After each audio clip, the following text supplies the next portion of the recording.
My name is Rowan Pierce. I'm 33, and this happened just last October.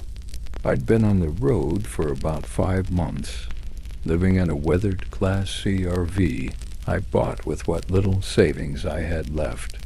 After walking away from a job I hated and a relationship that left me more hollow than whole. I wasn't looking for ghosts. I wasn't chasing cryptids or filming a paranormal podcast like half the van lifers on YouTube. I just wanted quiet, open skies. A place where my brain wouldn't buzz like a swarm of hornets every time I sat still. The southern Appalachian Mountains called to me misty hollows, golden leaves, air that smelled like old stories. I figured I'd boondock somewhere near Crooked Hollow Road, a forested stretch about an hour from the Virginia border. I'd read online that it was forgotten, unpaved, and perfect. I should have known better the moment my GPS glitched out. The pavement gave way to gravel, then gravel gave way to moss-covered stones and tire-swallowing ruts. But the trees, God, the trees were beautiful. Hickories and poplars reaching over the road like cathedral rafters. The deeper I went, the more I convinced myself this was exactly what I'd been craving. I parked on a sloped clearing just off the road. There was a rotted old fence post marking a narrow deer trail that disappeared into the woods. No signs, no cabins, no other vehicles. Just me, the forest, and the quiet kind of silence that feels like it's waiting for something. That night, around 2 a.m., I woke to flickering light outside.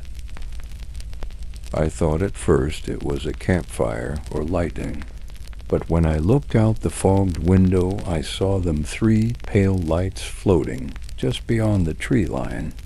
They moved like fireflies, but pulsed too slow, too deliberate. They hovered, sank low to the ground, then blinked out, only to reappear a little closer. I didn't sleep again that night. In the morning, I convinced myself it was swamp gas or distant hikers with headlamps. I checked my phone. No signal, not even a bar. The only bar I'd seen in days was a rusting license plate nailed to a tree reading, "Stay on the road." That second night, the lights returned. This time they came closer. They drifted between trees, no higher than my chest. I tried to film them, but my camera wouldn't focus. They pulsed with a bluish hue, rhythmically 1, 2, 3. The same pattern. Always 3, then silence, then gone. Buddy, my dog, a big black lab mix, refused to leave the RV.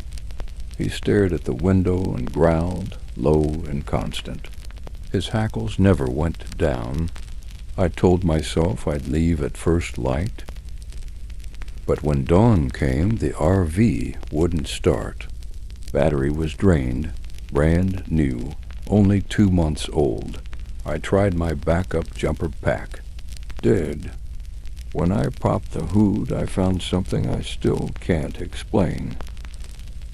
A sticky residue across the battery terminals, thick and black, like congealed ink. No smell, no explanation. I didn't panic yet. Not until I checked my water tank. Empty, bone dry. That afternoon, I heard whistling from the woods. Not birdsong, not wind. Just a soft, rising tone that circled the RV like someone pacing. I kept the doors locked. Buddy didn't bark this time. He just whined and curled against my legs, trembling like a leaf. That evening, just before sunset, I noticed something new carved into the side of a tree about 30 yards out. 3 circles, perfectly etched. 1 on top, 2 below. Like a triangle, like a face. That night I didn't sleep. The lights came again, closer than before. They hovered just outside my door, casting long shadows across the floor of the RV. I swear I heard them whispering, not voices exactly, more like a song, soft and sickly sweet. I stuffed cotton in my ears and prayed. When I blinked, hours had passed. In the morning, there were muddy prints on the RV stairs. Small, barefoot, human-shaped, but with too many toes I ran. I didn't care that the RV wouldn't start. I grabbed Buddy, stuffed a backpack with a few essentials, and hit the deer trail on foot, heading west, back toward where I thought the main road had to be. I didn't look back. I don't remember how far I walked. The forest felt like it was folding in on itself. Trees I swore I'd passed before. A creek that ran the wrong direction. The whistling returned, fainter but always nearby. I began to see the symbols carved into more trees' 3 circles, again and again.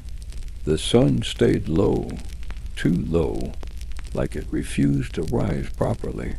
When I finally stumbled into an old logging road, I collapsed. A hunter found me the next morning.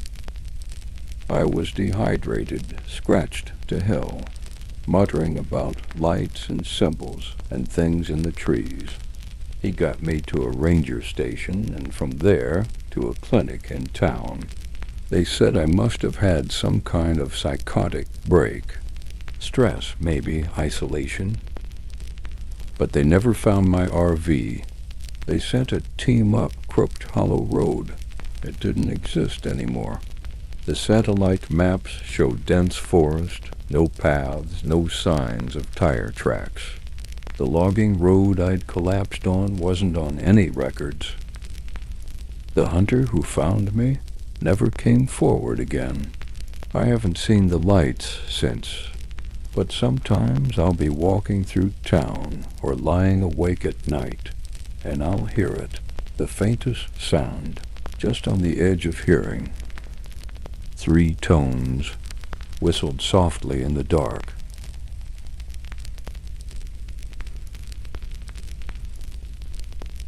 My name is Ben Holloway, and I'm 36 years old. This happened 3 months ago when I took my RV through the Badlands of Utah, near a place the locals called Deville's Spine. I'd been working as a freelance geologist for over a decade, mostly mapping rock strata and photographing erosion patterns for academic journals that barely paid rent. When funding dried up on my latest project, I figured I'd use the downtime to explore the lesser-known ridges out by San Juan County. Nothing like raw, ancient earth to reset your brain. I'd driven through 100 lifeless miles of dust before I even saw another car. That suited me just fine. I was there for silence, sunsets, solitude. The RV was a 1991 Gulfstream Conquest that I'd patched together myself over the years. It ran hot in the desert, and the fridge only worked when it felt like it, but it was mine. On day 2, I pulled off a dirt road with no signage, somewhere near the ghost town of Granger's Hollow. My GPS had gone useless 10 miles back, but I had a physical topographic map, and that was enough. The plateau I camped on was stunning. Bone-dry red clay, hoodoos in the distance, casting long shadows like sentinels. I was the only soul out there, or so I thought. The first night, the wind was relentless.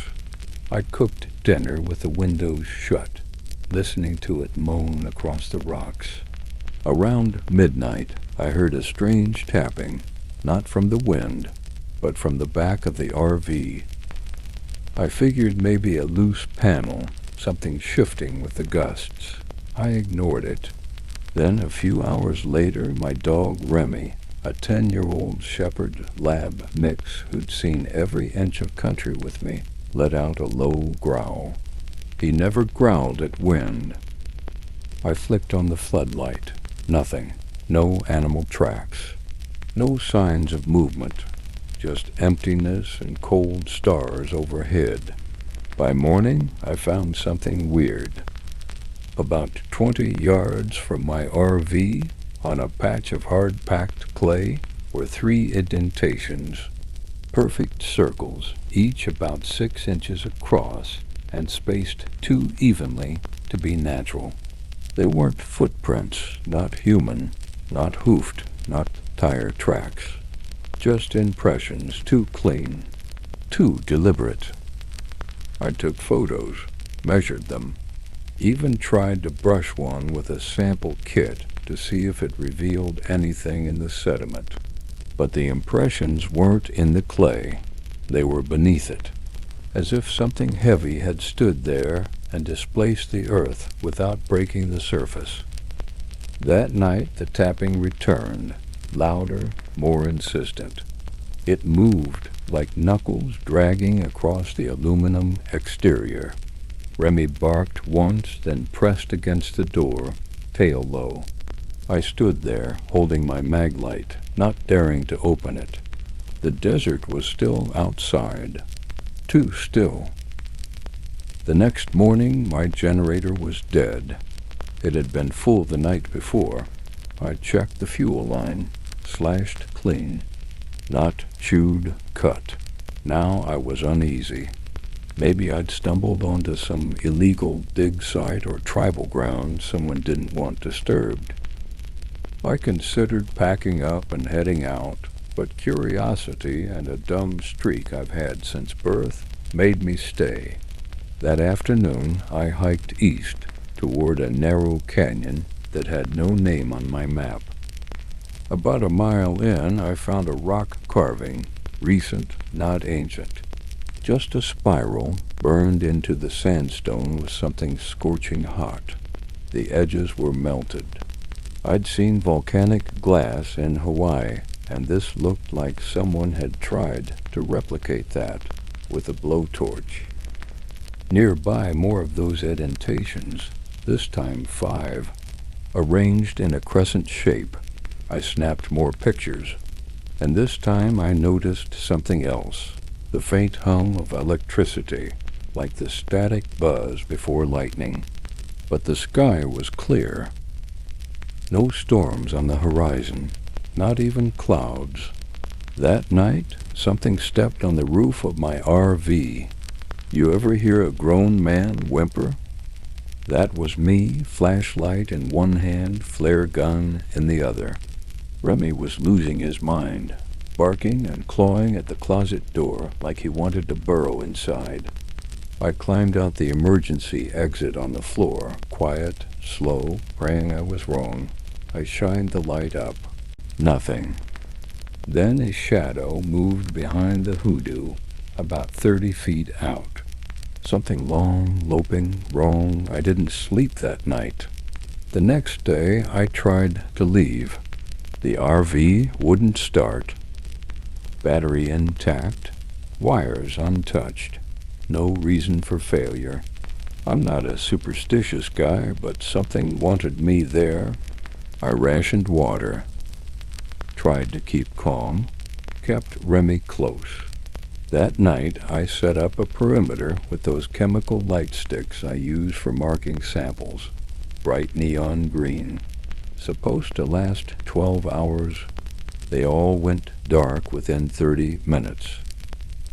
No sound, no light, just darkness pressing in and the hum. That buzz again, now louder. Then I heard my voice, outside. It called Remy's name, in my exact tone. "Remy, come, boy." "Remy, come, boy," he growled. Didn't move. Smart dog. It kept calling, repeating the name, louder, slower, twisted like a recording melting in heat. I sat there, shaking, with the flare gun aimed at the door. I don't remember sleeping, but at some point dawn broke, and with it came silence, real silence, The buzz was gone. The RV started on the first try. I didn't stop driving until I hit a truck stop outside Moab. I called the mechanic. He looked it over, said it was fine. Nothing wrong. Back home, I went through the photos I took.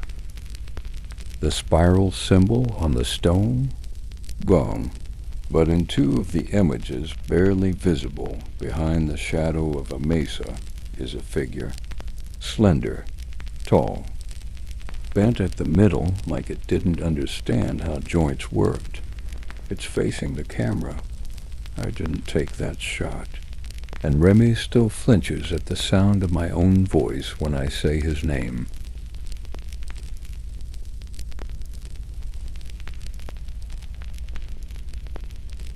My name is Cody Ellison, and I'm 33 years old.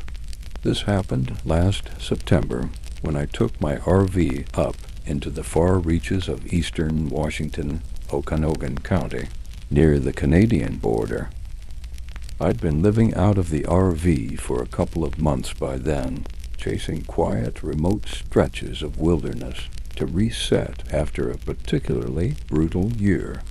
My plan was simple: find a secluded lake, park for a few nights, maybe fish a little, maybe write. Instead, I found something buried in the forest that should have never been disturbed.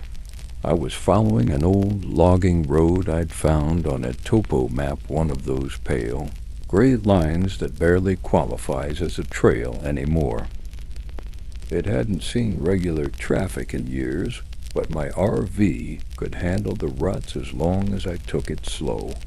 After a couple of steep switchbacks and a series of washed-out culverts, I reached a clearing beside a long, narrow lake. The water was glassy and dark, framed by towering evergreens and steep hillsides. Not a single sign of another person, just the way I like it. I set up camp, grilled some trout I'd brought in from the last town, and watched the mist rise from the lake.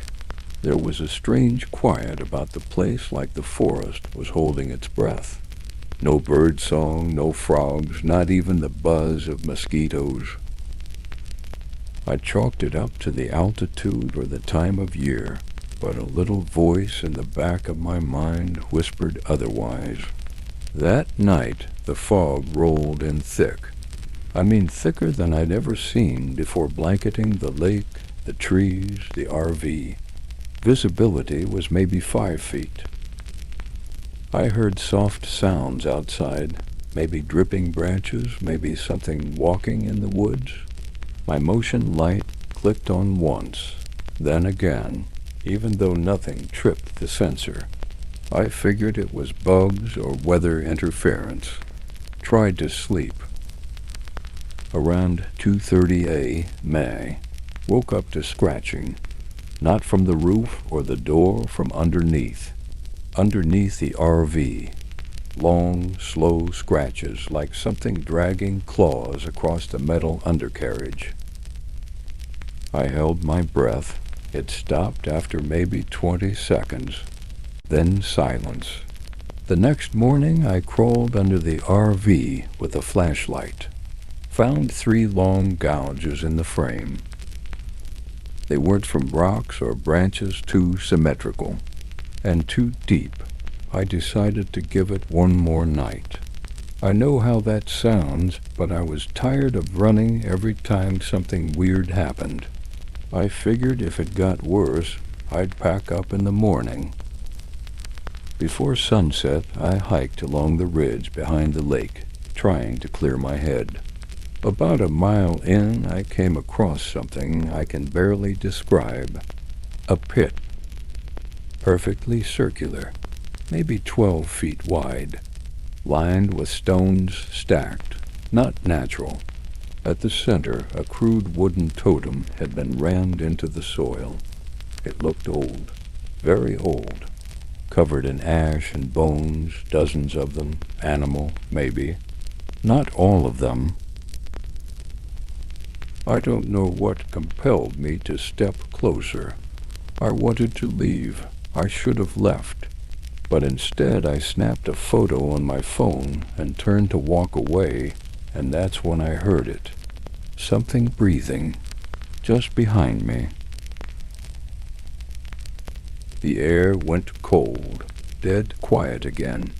I spun, heart hammering, but the pit was empty. Still, I felt watched the entire way back. That night I slept with my knife under the pillow. Around 1 a.m., fog came back, thicker, wetting the windows, soaking the forest in that soupy, unnatural stillness. Then came the voice. It sounded like me. Not someone calling my name. My voice coming from outside the RV, Cody. It sounded like I was talking to myself. Muffled, wrong cadence. Like someone trying to learn how to talk like me. The same words over and over. Cody, let me in. I didn't move. Didn't breathe. It got closer. I could hear the footsteps, slow, heavy, circling the RV. The motion light flicked on, but all I could see through the fog was my own warped reflection in the condensation-streaked glass. Then the handle on the RV door clicked. I yelled, grabbed the knife, shouted out a warning. The sound stopped. 5 minutes later, something slammed into the rear of the RV so hard it knocked over my thermos. I didn't sleep after that. When dawn finally broke, I threw everything back into the RV and started the engine. I didn't stop until I hit pavement again, heart racing the whole time. The strangest part? When I finally looked at the photo I took of the pit, there was nothing there. Just forest, no stones, no totem, no bones. I still dream about that voice sometimes. And once, just once, I swear I heard it again while parked outside a gas station in Idaho, from the woods behind me. My own voice, calling my name. I didn't look. If you ever find a lake with no name up near the Okanogan woods, one where the birds don't sing and the fog rolls in too thick and too fast, just keep driving. Some places aren't empty. They're waiting.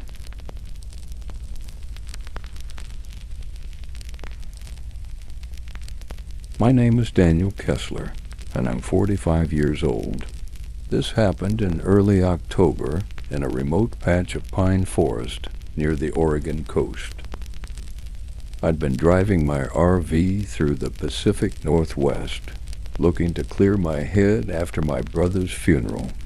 He and I used to take camping trips when we were kids, and I thought returning to the woods might help me reconnect with something. Memories, peace, maybe even closure.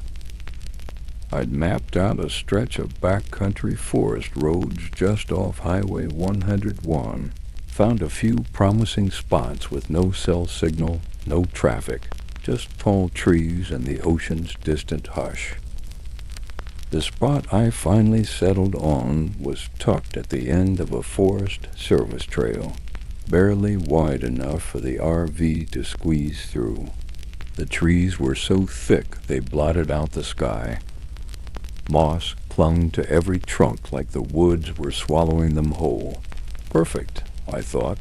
Quiet, green, and peaceful. Just what I needed.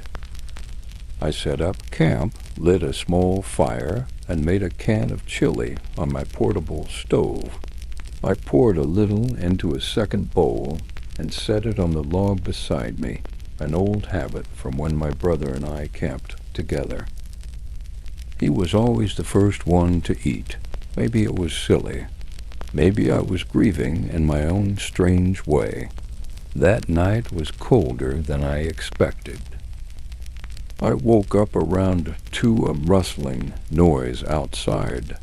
Not the usual breeze in the branches, kind more like shuffling footsteps. I froze, held my breath, and waited. Another sound, like something brushing up against the side of the RV. I whispered, "Hello?" and peeked out the side window with my flashlight, sweeping it across the clearing. Empty. I figured it was a raccoon or maybe a deer and forced myself to go back to sleep. But in the morning I found something that made my stomach twist. That second bowl of chili I'd left out, gone, not tipped over, not licked clean, just gone. The spoon was still on the log. I brushed it off. Maybe an animal dragged it into the woods. Weird, but not impossible. I stayed a second night. That evening, I explored a little deeper into the woods, following an old game trail. The trees got denser, the air colder. About a mile in, I found a small clearing with an overgrown fire ring and the rotted remains of a picnic table. There were bones scattered around small ones, maybe animal. At least that's what I told myself. Then I noticed something else. A name carved into the tree trunk beside the fire ring. Caleb Kessler, my brother's name, the exact same spelling. I stared at it for a long time. The carving was old, weathered, half-filled with moss, but it was there. My brother never mentioned being out here. I had no idea how this could exist. I ran back to the RV before dusk, locking every door behind me. That night I didn't sleep. At 3:12 a.m. I heard it again, the footsteps. Only this time they weren't slow. They were pacing, circling the RV, once, twice. Then came the knock, just 3 slow taps on the door. Then silence. I grabbed my flashlight and, against all better judgment, peeked out. No one, but there were boot prints in the dirt, and I swear to God they were the exact kind of boots my brother used to wear. I know because I have the same pair in the RV closet. I opened the door and looked around with the flashlight. The prints wandered off into the trees and vanished. The next morning I found another bowl. Not mine. An old ceramic one, chipped and cracked, sitting on the log where I'd left the chili the first night. It had a spoon in it. Not my spoon, either. I packed up that afternoon. I was halfway down the Forest Service road, bouncing over roots and potholes, when the engine sputtered and stalled. I checked the fuel plenty left. Battery was fine. Everything should have worked. Then I saw someone standing behind the tree line, just far enough I couldn't make out details. A man, about my height, wearing a red flannel, my brother's flannel. I yelled, "Who are you?" But he didn't move, just turned and walked deeper into the woods. I didn't follow. Eventually, after nearly an hour of cursing and trying everything I could, the engine roared back to life like nothing had happened. I got out of there and didn't look back. That was months ago. I haven't been able to shake it. When I checked my brother's old hiking logs and journals, I found a single entry from years back. October 12th. Took a wrong turn up north. Found an old fire ring. Felt like I'd been here before. Someone left food on a log. That's the part that gets me. Someone left food on a log. I haven't told anyone this until now. I don't know what I saw or who I met out there. Maybe grief plays tricks on the mind. Maybe something else waits in the deep woods, echoing the past. All I know is I still leave a bowl out when I camp, just in case.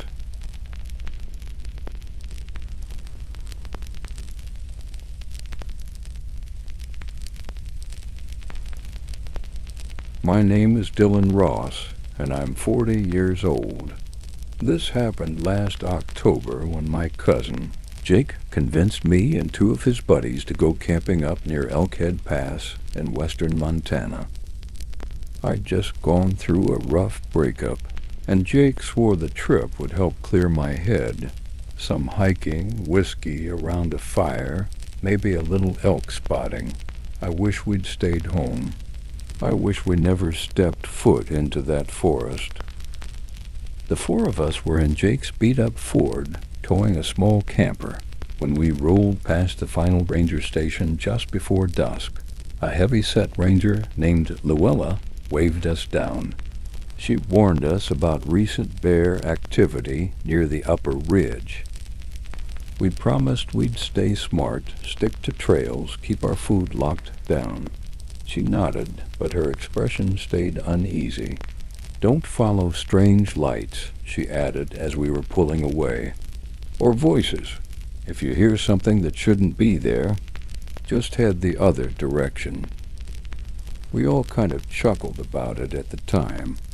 Jake muttered something about every ranger trying to be spooky this time of year. We were heading to an old hunting pull-off he'd been to a few years back, miles from the nearest campground. It was pitch dark by the time we parked and cracked open our first beers. We got a small fire going. Leaves rustled all around, and the forest was so dense that even the moonlight couldn't cut through. Something about the silence felt too heavy. No crickets, no owls, just the occasional snap of branches deeper in the woods. Probably deer, Jake said, but his eyes stayed on the dark. The first night passed with unease, but no real incidents. It was the second morning that things started to unravel. Alex, one of Jake's friends, a laid-back guy, ex-Marine, didn't come back from his early hike. He'd taken his camera and told us he'd be back by noon. By 1 o'clock, we started calling his name. By 2:30, we were pacing and arguing. Jake wanted to go out looking immediately. Vince, the third guy, was more cautious. What if he got turned around? He said, "Best to wait here in case he circles back." We waited another 2 hours, still nothing. That's when we made a plan. Vince would stay back and monitor the trail while Jake and I headed toward the ridge, the way Alex had been planning to go. We didn't make it far before we found his camera. It was lying lens down on a mossy rock, strap shredded, battery missing. The forest around it felt colder than before, quiet in a suffocating way. Jake kept calling Alex's name, but the way his voice bounced off the trees made me feel sick. That's when we saw the tracks. At first they looked human boot prints in the soft soil, but they got weird. The stride stretched too far. Then they shifted into something else entirely. Longer impressions. Toes, maybe. But not human. Jake and I locked eyes. He didn't say it, but I knew he was thinking it, too. Those weren't bare prints. We followed them further than we should have. The sun dipped low, and the trail curved along a narrow gorge. That's where we found the shirt. Alex's flannel, torn, dried blood crusted near the collar. I wanted to turn back, but just as I said so, we heard it, a voice. "Help." It was faint, weak, but it was Alex's voice. We bolted toward it, slipping on moss and deadfall, shouting his name. "Help me." The voice got clearer, but it was always just ahead, always out of reach. Then Jake stopped cold. He pointed toward a narrow clearing. A figure stood at the edge, half in shadow, shirtless, arms slack. It looked like Alex, but too tall, too wrong. He turned. Its face was hollowed, like it had been stretched too far across the skull, the eyes sunken and pale. But the worst part was the mouth. It opened impossibly wide as it screamed, and it wasn't Alex's voice anymore. It was something else, guttural, ancient, full of rage. We ran. Branches lashed at our faces. Roots grabbed our ankles. That scream followed us all the way back to camp. Vince was gone.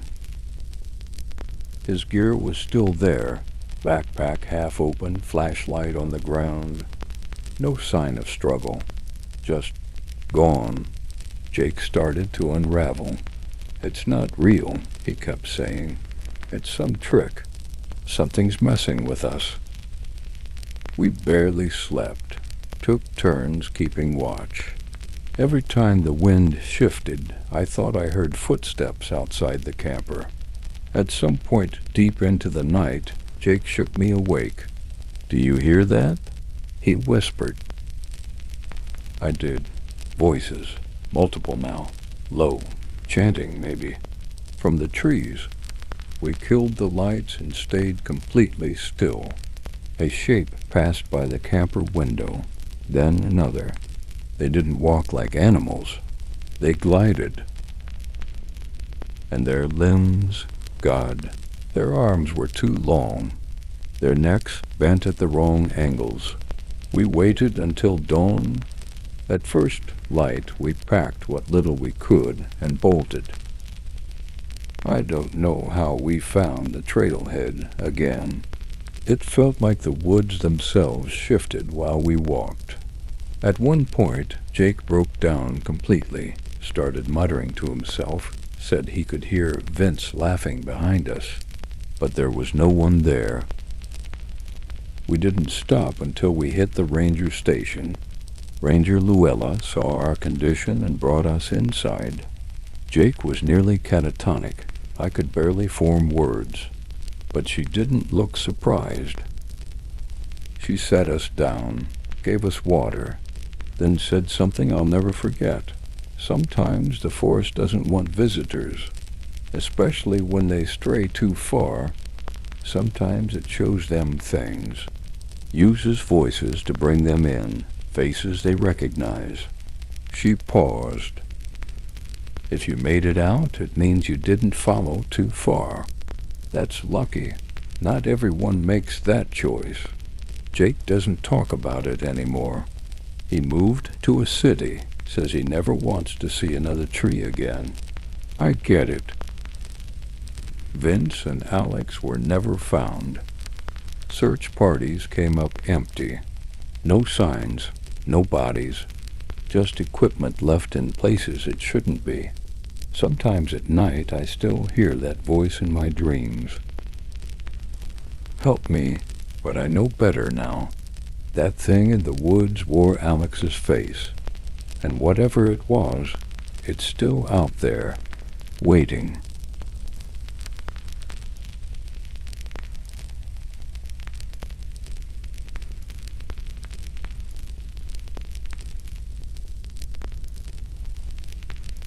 My name is Charlie Nunez, and I'm 41 years old.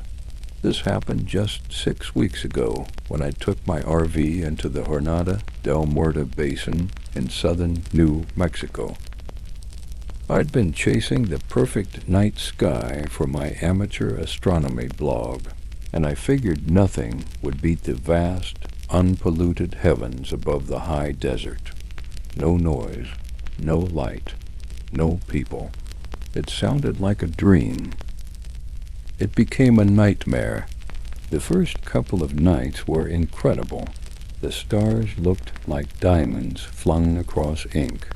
I got breathtaking shots of the Milky Way arching over the basalt ridges. I even spotted a meteor burst that had me grinning like a kid. But then the wind shifted. It brought with it a foul, earthy rot. Not just decay, but something wrong. It lingered, like it wanted to be noticed. I tried to ignore it, chalking it up to distant livestock or desert carrion. But that same night I heard movement. Not animals scurrying, not coyotes yipping, but a dragging sound, slow, deliberate, circling the RV. I turned off every light, crouched by the door with my flashlight and a tire iron. My heart pounded in my ears. Then the whispering started, a rhythmic chant I couldn't understand. At first I thought it was just wind scraping rocks, but it had cadence, structure. I peeked out the window, and that's when I saw her. A woman, naked, filthy, long hair like soaked vines hung over her face. Her skin looked gray under the moonlight, stretched too tightly over bones that didn't align right. Her spine bowed unnaturally as she crept along the edge of the clearing. She was whispering to the dirt, chanting in a language I'd never heard. I locked the door and backed away. The air inside the RV turned heavy, like it didn't want me breathing it. The lights flickered, then died. My generator, fully charged, sputtered like it was choking. I stayed awake until dawn, tire iron in hand. When the sun came up, she was gone. No footprints. No sign anyone had been there, but my generator's casing was covered in soot-like ash. And around the RV, something had scratched symbols into the dirt. Circles with jagged, intersecting lines. I took pictures, heart-hammering. I planned to leave immediately, but the RV wouldn't start. I popped the hood. Every wire had been cut, cleanly, as if with surgical tools. My satellite phone was dead too, despite being fully charged the day before. Desperation clawed at me. I was stuck miles from the highway with no way to contact anyone. And then I heard her chant again. Fainter this time.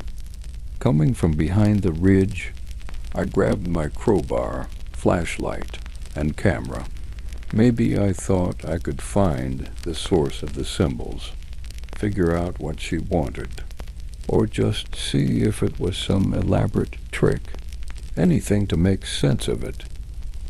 I followed the sound, weaving through crumbling rock and gnarled juniper. The chanting grew louder.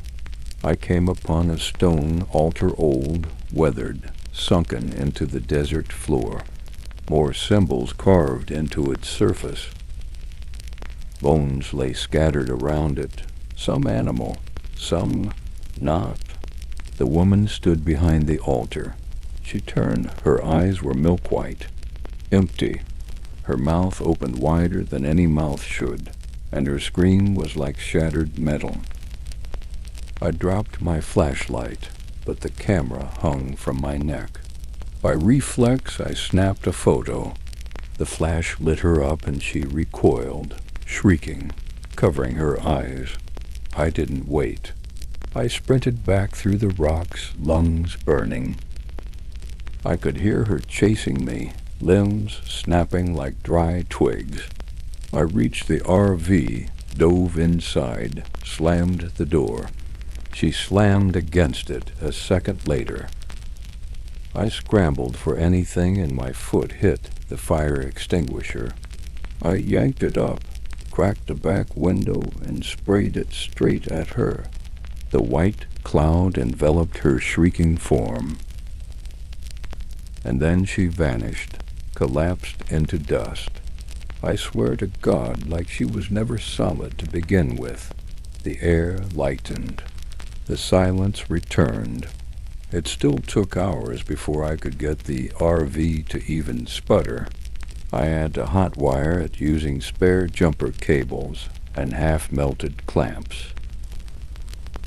When the engine finally kicked, I drove non-stop until I reached the edge of Las Cruces. I showed the photo to a ranger. He turned pale. told me not to share it around. Said there were petroglyphs in the basin that had been sealed off for decades, symbols, warning of a desert witch, one who fed on the lost. He called her La Polvereda, the dust woman. I don't know what I saw, what I fought. All I know is this. If you're in the Jornada del Muerto and you hear whispering in the sand, do not follow it. And if you see symbols carved into the rock, scrape them out. Something old lives out there, and it wants to be remembered.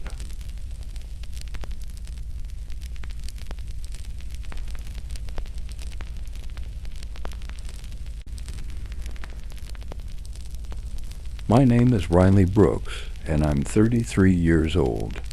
This happened just a few months ago, in late autumn, when I was driving my old RV along the Oregon coast, trying to get over the kind of heartbreak that doesn't leave clean. My fiancé left me the week before our wedding, no explanation, no final conversation, just gone. So I took my camera, my journals, and the old dog-eared trail maps, and hit the road, telling myself the salt air might heal something in me. Braxton Cove was a name I saw scribbled in pencil on the back of a rest stop flyer. Not an official destination, not on any of the ranger brochures, but it was close to the coast, and I'd always preferred the places that weren't on tourist maps. The idea of silence and sea cliffs called to something raw inside me. The drive was all winding roads and slanted trees, with fog gathering in every dip like it was alive. I had to drive with my high beams on even at noon. When I reached the turnoff, a barely visible dirt path half-eaten by moss, I should have turned around. But the map showed a bluff that looked like a perfect place to camp.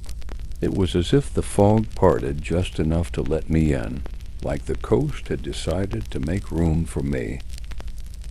The site itself wasn't much, just a flattened stretch of rocky ground facing the Pacific, with a handful of wind-ravaged pine trees leaning toward the water, like they were trying to listen to something out there. I parked the RV, stepped outside, and let the wind wrap around me. It smelled like seaweed, salt, and something older. That night I sat by a small fire in the fire pit someone else had left behind, just blackened stones in a loose circle. I cracked open a beer, wrote a few half-hearted journal lines, and listened to the ocean. It didn't crash here like it did on the beaches I was used to. It murmured, low and steady, almost like whispering. I heard it for the first time just after midnight. At first I thought it was the wind in the trees, but it was too rhythmic.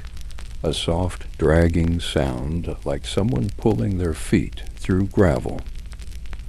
Then the faint creak of something wooden, like an old ship's hull rocking in place. I killed the fire and stood, listening.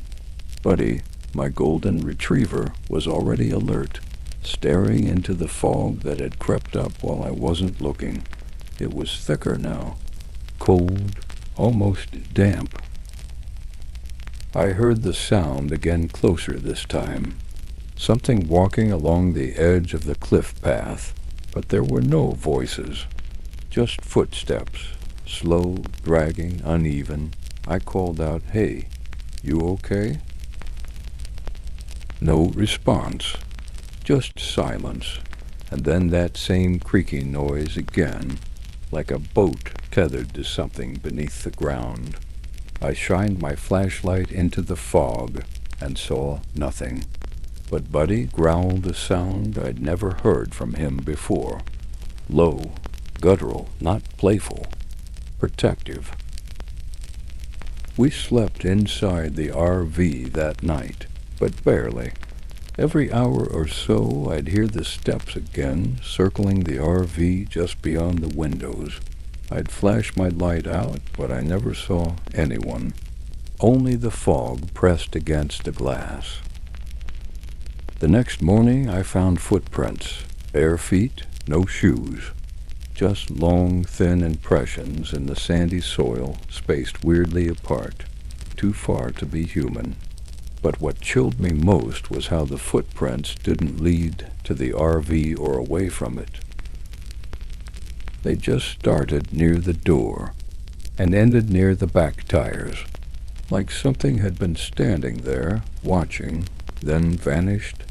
I decided to leave, but when I turned the key, the RV engine just clicked. Battery was drained, though I'd checked it the day before, and it had been fine. I tried again. Nothing. Effing. So I packed a bag, leashed Buddy, and started down the trail toward where I'd seen a marked ranger station 10 miles south. We hiked 2 hours, and I swear the fog followed. It didn't lift like I expected. It thickened, pressed down until I couldn't even see the tops of trees. Every now and then I'd hear those steps again, not on the path, but to the side, just far enough to keep me guessing. That's when we found the shack. It wasn't on any map, old, rotting, wood bowed inward from years of damp wind, but it was standing just off the trail. I stepped inside thinking maybe there was a phone or at least a place to write a note. Instead, I found bones. Small ones, dozens of them, hanging from the rafters on string. Some looked like bird bones, others, I don't know, something else, carved with tiny symbols, circles with slashes, eyes. There were words carved into the floorboards, too, beneath a collapsed chair. Just 4 words burned into the wood. Walk backward in fog. Before I could even process that, Buddy started barking feral, panicked, backing toward the door. Something was coming. I swear I could feel it in my teeth, a low hum vibrating through the walls. The fog outside had turned dark. I don't know how else to describe it. It wasn't just gray anymore. It was darker than dusk, like night had dropped early, and inside it I saw movement, shapes tall and thin, like broken people dragging ropes behind them. Buddy bolted out of the shack, and I chased him. We ran blindly through that mist, guided only by his barking. I didn't stop until we saw the shape of the RV again, but when we reached it, the door was open, and the inside was wet. Something had been inside. Water pooled on the floor like someone had walked in, dripping. And carved into the mirror above the kitchenette was a single phrase I hadn't seen before. You are already one of us. I'd locked the RV door even though some part of me already knew it wouldn't help. Whatever had been inside didn't need to break in. It had simply entered, like the fog itself. Buddy wouldn't stop pacing. His nails clicked across the vinyl floor, and every few seconds he'd stop and stare at the mirror with that carved phrase. You are already one of us. I wanted to believe it was a sick prank, that someone had hiked in through the trees, sabotaged the RV, waited for me to leave, and snuck in. I even tried saying that out loud, but my own voice sounded small and fake in the silence. That night, the fog didn't retreat. It pressed harder against the RV, curling around the windows in thick, coiling tendrils. I heard the footsteps again, louder this time, dragging something heavy. chains maybe, and something else, something clicking, like bone knocking against wood. Buddy growled, pressed up against the door like he wanted to keep whatever it was out. I sat in the dark, clutching my flashlight, but when I tried to turn it on, it wouldn't work. Fresh batteries, brand new, dead. At some point, maybe 3 in the morning, I started hearing voices. They weren't outside. They were coming from the mirror. It started as a whisper, so soft I thought it was just the wind. But then I heard words. My name, Riley, over and over. Spoken in my own voice, or a voice that used to be mine. Each time it said it, it sounded closer, fuller, like it was learning. I covered the mirror with a towel. That didn't stop the voice. I must have passed out because I woke to the faint smell of salt and something rotten, like old seaweed. My head throbbed. Buddy was gone. I leapt up, called for him, panic already flooding my chest. The door was ajar, and outside the world was dim. A dull gray glow that didn't feel like morning. Fog covered everything, like a skin. I called again, louder this time, and then I heard him. A single bark from far off toward the cliffs. I ran barefoot down the trail, the cold ground biting at my feet. The fog thinned a little near the cliff edge, and I could see the shape of Buddy standing at the edge, wagging his tail. But he wasn't facing me. He was staring out toward the water, at the figures. There were 6 of them, maybe 7, pale shapes out on the rocks, standing just above the crashing surf. They were tall and possibly thin, wearing clothing that hung off them like seaweed. Some were barefoot, others wearing mismatched shoes, and they were all facing the cliff, facing me. One stepped forward. Its walk was jerky, too long in the limbs. I thought it was wearing a hood, but then the fog peeled back for just a second, and I saw that it had no face. Just a wide slit of a mouth that didn't move when it spoke, because it did speak, but not out loud. It spoke inside my head. You saw us, you walked where we wait, and now the others stepped forward. You are one of the returned. I turned to run, called for Buddy. He didn't move, just sat there, tail wagging, like he didn't see what I saw. Like something had already called him home. I screamed his name, and that's when he came out of the fog. Or something that looked like me. He was wearing my face, my jacket, even had the same rip in the knee of my jeans. But the eyes were wrong, too wide, too dark, no recognition, just hunger. He smiled. Buddy likes me now, he said in my voice. I ran. I don't remember how far. My lungs burned. My legs ached. I tripped at least once, scrambled up bloody-kneed, and didn't stop until I was back at the RV. The mirror towel was gone. In its place, written in condensation across the glass, you can't run from yourself.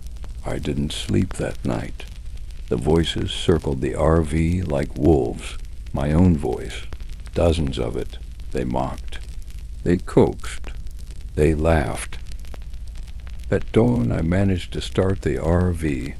Don't ask me how. The battery gauge flickered like it was dying, and the gas needle hovered just above empty. But the engine turned over. I drove until the fog thinned, until I hit a real road again. I didn't look back. I filed a report. Told a ranger someone had been stalking me at Braxton Cove. She just frowned and said, "No one camps there."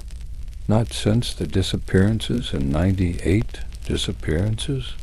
2 hikers, a photographer, a local boy, all went up the cliff path. None came back. I asked if anyone else had seen anything strange. She looked at me too long, then said, "The locals call them the fog walkers, says they come back wrong, empty, but still walking." I asked if they'd ever found the bodies. She just said they were never looking for bodies. I've been back in the city for 3 months. I haven't seen Buddy, haven't even heard him barking in the distance. Sometimes I still hear voices when I'm alone in the shower or watching TV late at night. They always say the same thing. "You were the lucky one. You got out. So why do you keep looking back?" But the worst part, sometimes I see someone across the street who looks exactly like me. Not similar, exactly. And he smiles just once before walking into the fog.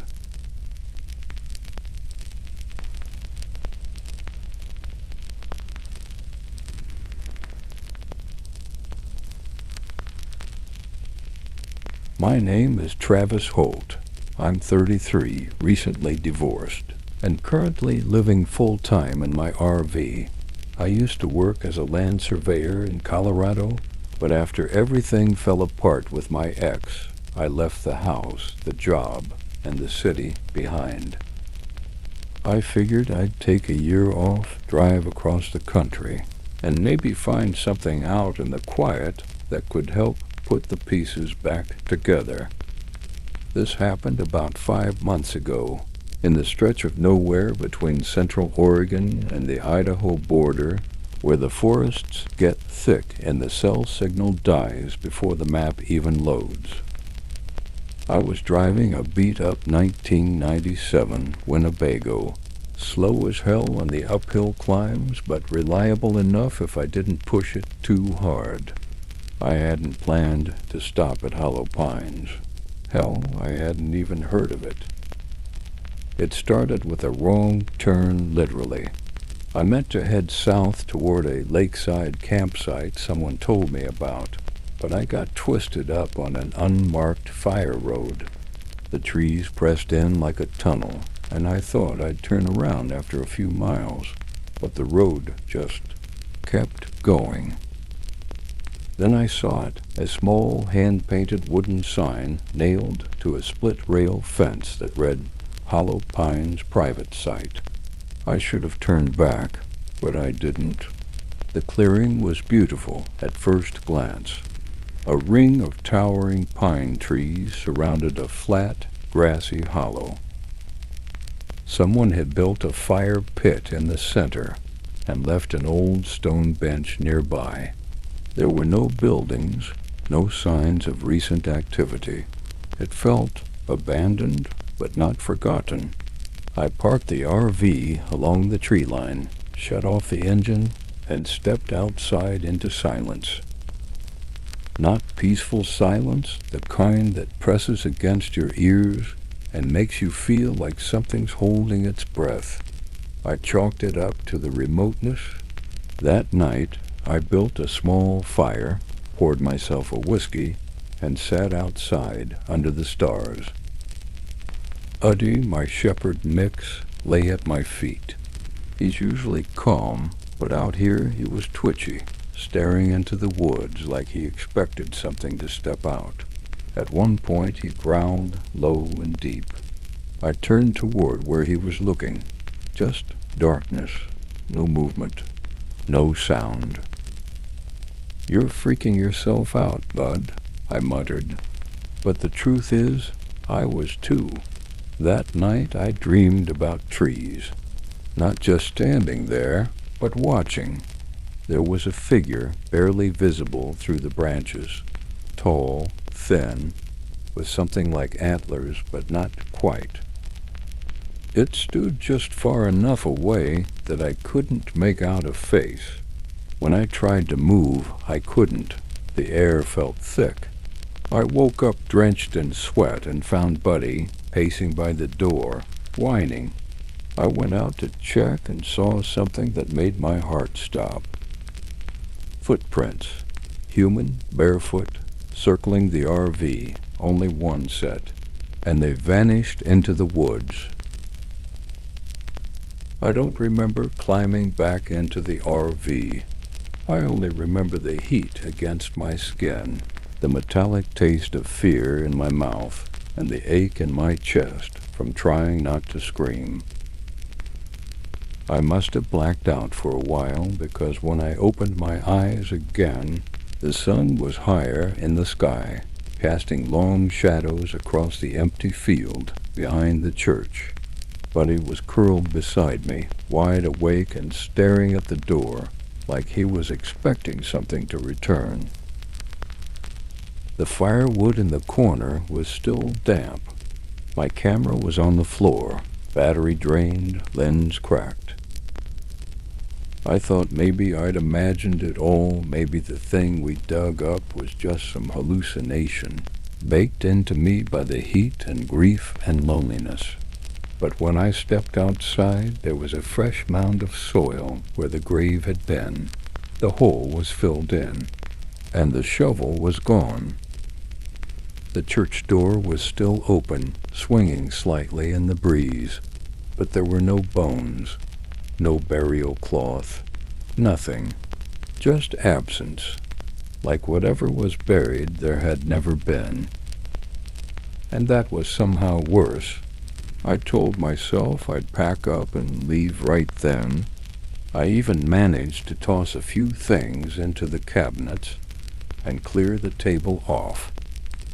But as I started the RV and tried to turn back down the gravel road that led into town, the steering wheel pulled stiff, and the dashboard lights flickered, then went dark. The engine stuttered once, twice, then cut out completely. Nothing. Dead. Buddy whined. I climbed out, popped the hood, and stared into a mess of corroded wires. The coolant hose had been severed, clean.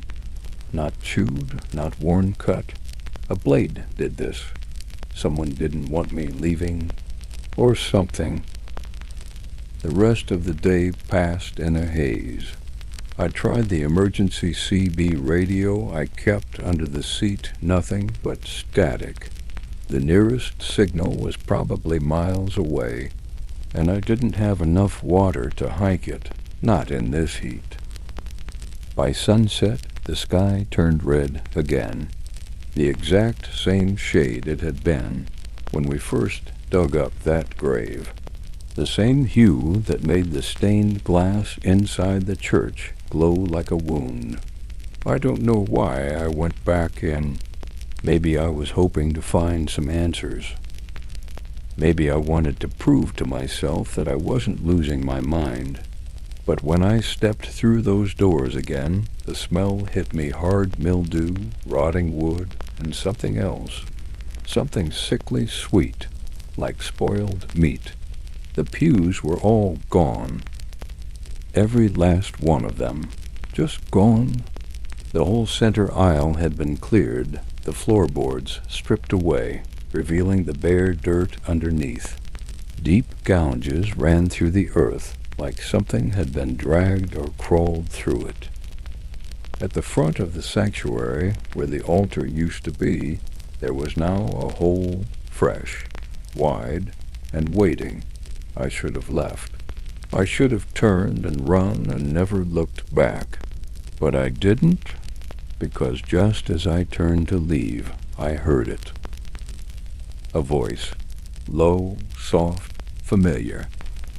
Gabe. It came from the hole, from the soil.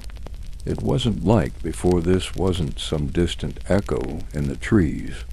This was inside, close, under my feet. Gabe. It sounded like my brother, like Caleb, But Caleb's been dead for 8 years. I stood frozen, breath caught, heart punching against my ribs. The last time I saw Caleb, he was lying on a hospital gurney after a hunting accident. What was left of his chest was soaked in blood. I still remember the blank look in his eyes, how his hand twitched once, like he was trying to hold on to something that had already let go. I don't know how I made it out of that church. I don't remember walking back to the RV. I only remember the blood on my shoes, thin streaks of it, trailing from the porch to the door, and the symbol carved into the side of my RV, a spiral with 3 lines through the center. The same symbol I'd seen etched into the old gravestone we uncovered. The sun never rose the next day, or maybe it did, but the fog was so thick I couldn't tell. The air was heavier. The trees looked wrong, too close, too still, like they were listening. And all night long, something scratched at the side of the RV, not like an animal, slower, more deliberate, like fingers. I didn't sleep. By the 4th day, Buddy wouldn't eat. He just stared at the corner of the RV, eyes following something I couldn't see. I buried the camera out back. I don't know why. Maybe I thought that if I returned the pictures to the earth, whatever we woke up would go back to sleep. But that's not how these things work. On the 5th day, I woke up to the RV door wide open. Buddy was gone. No paw prints. No sign of struggle. Just gone. The fog never lifted after that. The sky stayed gray. And the church door never closed again. I don't know how long I stayed there. I stopped counting the days. Food ran out. Then water, ... Eventually, I walked down the gravel path through the fog toward where the town should have been. But the town was gone too, just an empty road, a faded sign, and a long, endless stretch of silence. I think I'm still walking,